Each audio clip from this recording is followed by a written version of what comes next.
धावन soda के बारे में। धावन सोडा अर्थात धोने वाला सोडा के बारे में।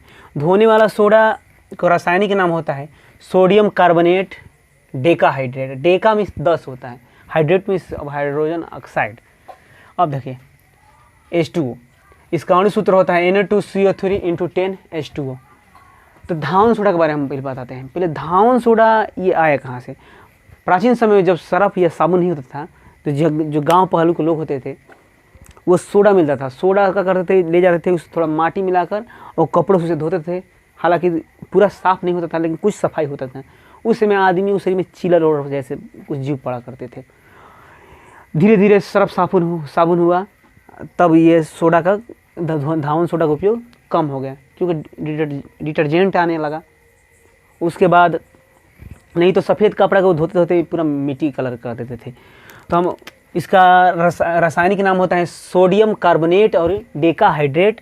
इसका अणु सूत्र होता है जी Na2CO3 × 10H2। इसका निर्माण के 3 चरण होता है। पहला चरण जब सोडियम क्लोराइड NaCl तथा अमोनिया तथा जल तथा कार्बन डाइऑक्साइड ये आपस में क्रिया करके सोडियम बाइकार्बोनेट और ये अमोनिया क्लोराइड यानी नौसादर बनाता है। अमोनियम क्लोराइड है ये, इसे ही नौसादर हम कहते हैं। अब बताइए नौसादर कैसा पदार्थ है, इसे कमेंट करके कमेंट सेक्शन में लिखिए। ये है सोडियम बाइकार्बोनेट। सोडियम बाइकार्बोनेट इसे हम खाने वाला सोडा कहते हैं ना जी। तो देखिए सोडियम क्लोराइड को ठंडे तथा सांद्र विलयन की अमोनिया तथा कार्बन डाइऑक्साइड से क्रिया के द्वारा हम सोडियम हाइड्रोजन कार्बोनेट अर्थात सोडियम बाइकार्बोनेट तथा NH4Cl सोडियम क्लोराइड प्राप्त होता है। अब हम सोडियम ये चरण कंप्लीट हुआ तो फिर इसको हम सोडियम बाइकार्बोनेट को हम फिल्टर करेंगे। फिल्टर करके इसे पृथक करेंगे हम। सोडियम ये बाइकार्बोनेट है, सोडियम बाइकार्बोनेट का है, इसका सोडियम हाइड्रोजन कार्बोनेट का है। जब इसे हम फिल्टर करते हैं तो देखिए सोडियम कार्बोनेट जल तथा कार्बन डाइऑक्साइड बनाता है। ये सोडियम कार्बोनेट है, सोडियम कार्बोनेट है तथा ये जल तथा कार्बन डाइऑक्साइड गैस निकलता है। अब देखिए जब सोडियम कार्बोनेट को, ये कह रहा है जी सोडियम कार्बोनेट को 10 जल के अणु के साथ जब आप क्रिया कराते हैं, जब सोडियम इस कार्बोनेट को, देखिए सोडियम कार्बोनेट को जब 10 जल के अणु के साथ हम अब क्रिया कराते हैं तो हमें ये प्राप्त होता है सोडियम कार्बोनेट डेकाहाइड्रेट। जब सोडियम कार्बोनेट के 10 जल के अणु से जब हम अब क्रिया कराते हैं तो हमें सोडियम कार्बोनेट डेकाहाइड्रेट प्राप्त होता है, अर्थात इसे हम सोडा एस भी कहते हैं। सोडियम कार्बोनेट को हम सोडा एस भी कहते हैं। अब देखिए सोडियम कार्बोनेट के जल के 10 अणु से क्रिया कराने के बाद हमें सोडियम डेकाहाइड्रेट प्राप्त होता है। एक बार और हम समझते हैं, इसे बनाने के 3 चरण होते हैं अर्थात 3 विधियां होते हैं। सोडियम क्लोराइड के ठंडे सांद्र विलयन में अमोनिया है, NH3 अमोनिया है, ये जल तथा कार्बन डाइऑक्साइड आपस में अभिक्रिया करके सोडियम हाइड्रोजन कार्बोनेट अर्थात सोडियम बाइकार्बोनेट तथा ये नौसादर यानी अमोनियम क्लोराइड का निर्माण होता है। अब जब ये ये सोडियम बाइकार्बोनेट को हम जब हम फिल्टर करते हैं, जब फिल्टर करके इसे तोड़ते हैं तो ये सोडियम इसे गर्म करने पर 100 डिग्री टेम्परेचर पर गर्म भी किया जाता है। जब ये गर्म करते हैं तो सोडियम कार्बोनेट जल तथा ये कार्बन डाइऑक्साइड प्राप्त होता है। और जब सोडियम कार्बोनेट को जल के 10 अणु से क्रिया कराते हैं, तो सोडियम कार्बोनेट हमें डेकाहाइड्रेट प्राप्त होता है। आई होप आप लोग को समझ में आया होगा। अब हम देखते हैं इसका भौतिक गुण कैसा होता है। तो ये भौतिक गुण ये सफ़ेद क्रिस्टलीय ठोस जैसा होता है।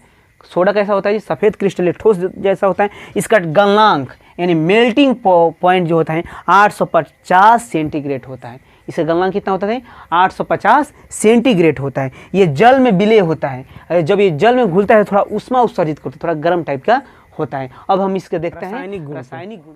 धावन सोडा के रासायनिक गुण पहले ऊष्मीय प्रभाव से।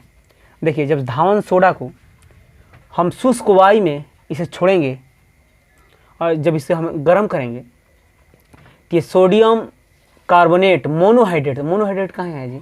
मोनोहाइड्रेट इसलिए है क्योंकि इसमें H2 का है, एक है, इसलिए इसे हम मोनोहाइड्रेट कहेंगे। और फिर यहाँ पर जल के 9 अणु के निर्माण करता है।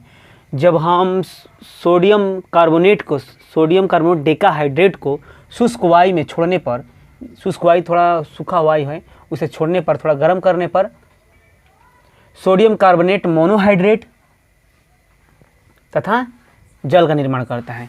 अब देखिए, सोडियम कार्बोनेट मोनोहाइड्रेट को गर्म करने पर यह निर्जल सोडियम का निर्माण करता है, निर्जल सोडियम का निर्माण करता है। एक बार और समझते हैं, जब धावन सोडा को हम शुष्क वायु पर जब छोड़ेंगे तो ये सोडियम कार्बोनेट मोनोहाइड्रेट का निर्माण करता है, और जब सोडियम कार्बोनेट मोनोहाइड्रेट को जब हम गर्म करेंगे, सोडियम कार्बोनेट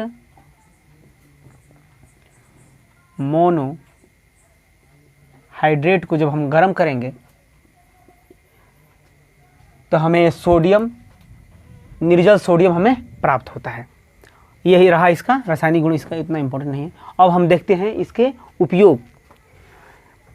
धावन सोडा का पहला उपयोग है प्रयोगशाला में अभिकारमक के रूप में होता है, बहुत इंपॉर्टेंट है। प्रयोगशाला में अभिकारमक के रूप में कांच के निर्माण में, कागज तथा बोरेक्स के निर्माण में भी धावन सोडा का उपयोग होता है। अब देखो, पेट्रोलियम के शोधन में, पेट्रोलियम जहाँ जब प्राप्त होता है तो उसके शोधन में, धातुओं की शोधन में हम धावन सोडा का उपयोग करते हैं।